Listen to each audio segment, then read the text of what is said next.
22 à 33. Totani na kombo na Yesu Masia.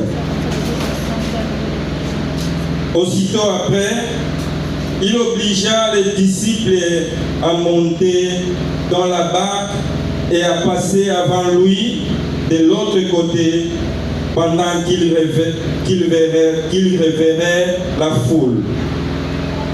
Quand il l'eut renvoyé, il monta sur la montagne pour prier à l'écart. Et comme le soir était venu, il était là seul. La barque, déjà au milieu de la mer, était battue par les flots, car le vent était contraire. À la 4e veille de la nuit, Jésus alla vers eux, marchant sur les eaux, sur la mer plutôt. Quand les disciples les virent marcher sur la mer, ils furent troublés et dirent: c'est un fantôme. Et dans leur frayeur, ils poussèrent des cris. Jésus leur dit aussitôt: rassurez-vous, c'est moi, n'ayez pas peur. Pierre lui répondit: Seigneur, si c'est toi, ordonne que j'aille vers toi sur les eaux. Et il dit: viens. Pierre sortit de la barque et marcha sur les eaux pour aller vers Jésus. Mais, voyant que le vent était fort, il eut peur. Et comme il commençait à enfoncer, il s'écria: Seigneur, sauve-moi. Aussitôt Jésus étendit la main, le saisit et lui dit: homme de peu de foi, pourquoi as-tu douté? Et ils montèrent dans la barque et le vent cessa. Ceux qui étaient dans la barque virent adorer Jésus et dirent: tu es véritablement le Fils de Dieu. Amen, amen.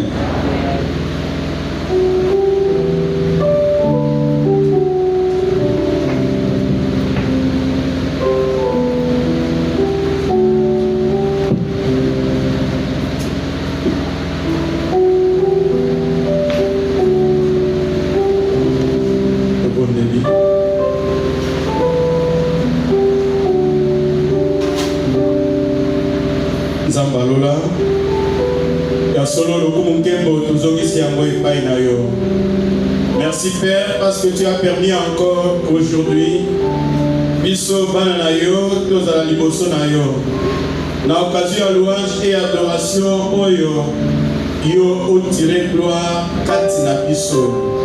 Seigneur, tika ete moment oyo yo olingi kolobela biso sala biso ngolu ete moko na moko a bénéficié toutes les grâces et les bénédictions oyo réservaki mokolo ya lelo. Nguya nyonso oyo ezali ya yo te oyo epai kodistraire biso kolongola makanisi na biso kaka bisika oyo na bimisi yango kati na bisika oyo ezala nul essence de fait au nom tout puissant de Jésus-Christ de Nazareth. Tobondeli bongo amen. Tovandi na kombo na Yesu Kristo. Pambola moninga azali mopanzi na yo, yebisa ye Nzambe apambola yo. Alléluia! Alléluia! Nani mokonzi e! Betela mokonzi maboko parce qu'il est tellement bon, il est tellement amour.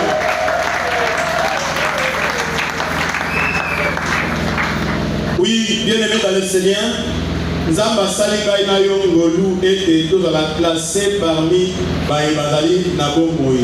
C'est pour cela la Bible nous dit ete na circonstance nyonso bozongisa matondi epai na ngai.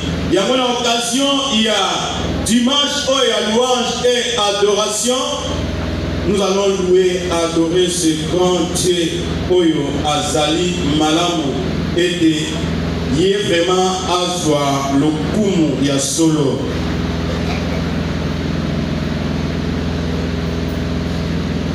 Dimanche, il y a le long. Ça va permettre de tokabola liloba oyo. Simon-Pierre sortit de là-bas et marcha sur les eaux. Simon Pedro abimaki na masua pe atangolaki likolo ya mai. Amen, amen. Bien-aimé dans le Seigneur, na suka ya sanza oyo ya octobre tolingi tosilisa nzambe alingi topartage lisolo ya kitoko ya malamu vraiment ya esengo oyo mokonzi na biso Yesu Kristo atambolaki likolo na mai. Mais soki totali bien-aimé totiaka mingi accent na biso, attention na biso mingi na texte oyo tozalaka na yango na effet na action oyo Yesu Kristo asalaki atambolaki na mai. Mais kasi lelo nalingi ete totourne lisusu totala yango lolenge mosusu totia accent na biso na kote mosusu na komona ete awa ezali mokonzi Yesu Kristo te motatambo na mai, mais ya un homme ordinaire. Donc moto lokola yo na ngai, moto oyo ezali mosumuki oyo ezali na nsuni lokola ngai na yo, yepe asali nini atamboli likolo ya mai. Mais na ordre ya nani? Na ordre ya mokonzi. Alléluia. Nalingi ete o comprendre clairement. Awa Yesu Kristo te tolingi te totia accent na ye, mais tolingi totia accent na moto yo. Ozomona moninga na yo oyo aza lokola yo oyo bopartageaka mabe na bolamu atamboli na mai. Petero. Alléluia. Ya liboso. Ya libale tolobi ete atamboli na mai na ordre ya bato ya mokili oyo te, na ordre na ye te, mais na ordre ya mokonzi na ye, na ordre ya mokonzi ya bakonzi. Amen, amen. Yango Yesu Kristo pona ye c'est normal na kotambola na mai parce que tu comprendre clairement et de yé azali mokeli ya mai. Alléluia. C'est normal. Azali mokeli ye ne moto asalaki yango na maboko na ye na maloba na ye quand il a dit mabele ezala mabele ezali alobi eloko sokolo esalema esalami na ordre na ye moko. Donc pour na ye vraiment c'est normal, mais pour na biso bato ce n'est pas normal. C'est vraiment quelque chose qui est compliqué. C'est vraiment quelque chose oyo esengali to comprendre yango différemment. Na oyeba ete parce que eza Yesu Kristo motalobi, voilà, c'est normal. Et pourquoi il est salamini et salima boko. Alléluia. Ce qui nous a dit vraiment l'histoire au malamu. Donc comprendre que Yesu Kristo azalaki na bandeko bazolia bazabadai koteya, après ça va koteya, il fallait bazongisa fulu bato bazonga bamboka na bango, mais il était déjà vraiment soir. Mais bato wana bakolia nini atuni o tozana le côté atuni na fulu o les alobi ezana mwana moko leki moko azana ba parmi balena ba misi mitano oboya na moka, et il a prié.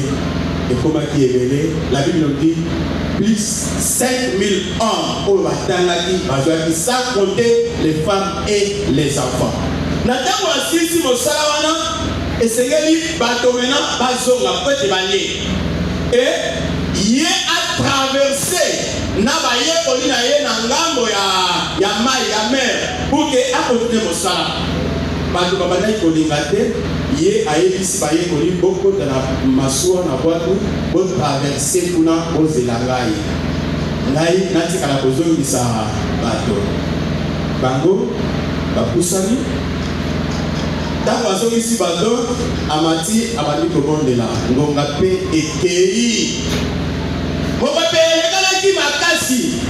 Tango mo pepe eye na ngambo mosusu ole boto etikala pembeni bekasi ememi bango susu mosika na mabele ememi bango susu na kote mosusu.